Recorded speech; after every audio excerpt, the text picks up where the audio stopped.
Hey everyone, I am Vidya.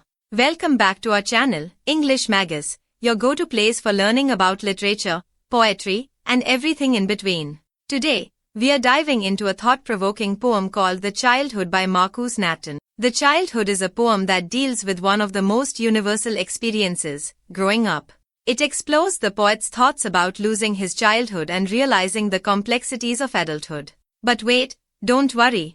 We are going to break it down, line by line, to understand the deeper meaning of this beautiful poem. So grab your notebooks, and let's begin by getting familiarized with its poet a bit. Marcus Nathan, a Norwegian poet, remains somewhat enigmatic. Born in Oslo, Norway, he is known for introspective and philosophical verses. His poetry delves into themes of identity, love, and the passage of time. Nathan's works explore human emotions and complexities, leaving an indelible mark on literary contemplation. Before we jump into the poem, let's talk a little bit about its theme. The Childhood is about the poet's reflections on when and where his childhood ended.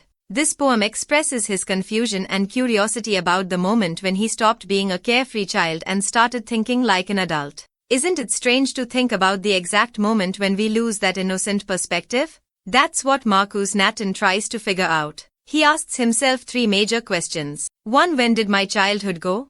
2. Where did it go? 3. What did I realize after it was gone? Let's see how the poet answers these questions. Alright, let's start with the first stanza.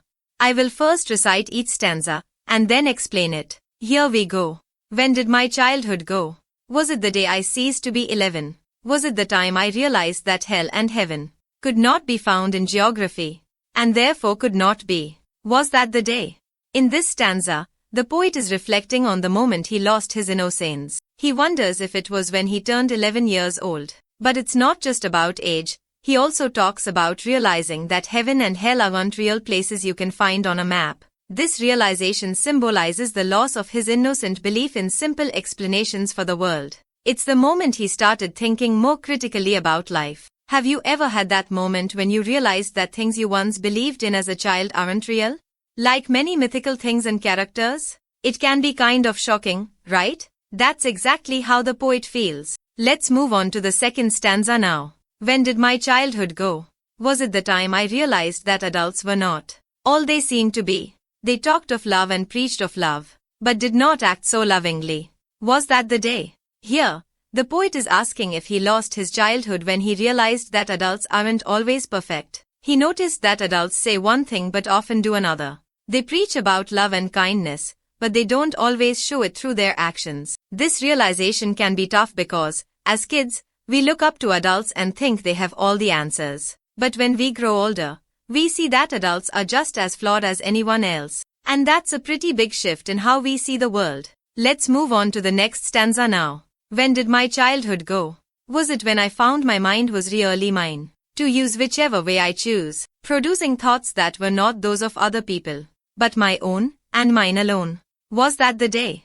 In the third stanza, the poet wonders if his childhood ended when he discovered his own independence of thought. Realizing that his mind and ideas are unique, not influenced by others, represents a significant step towards self-awareness and maturity. This autonomy marks the transition from childhood dependency to adult individuality.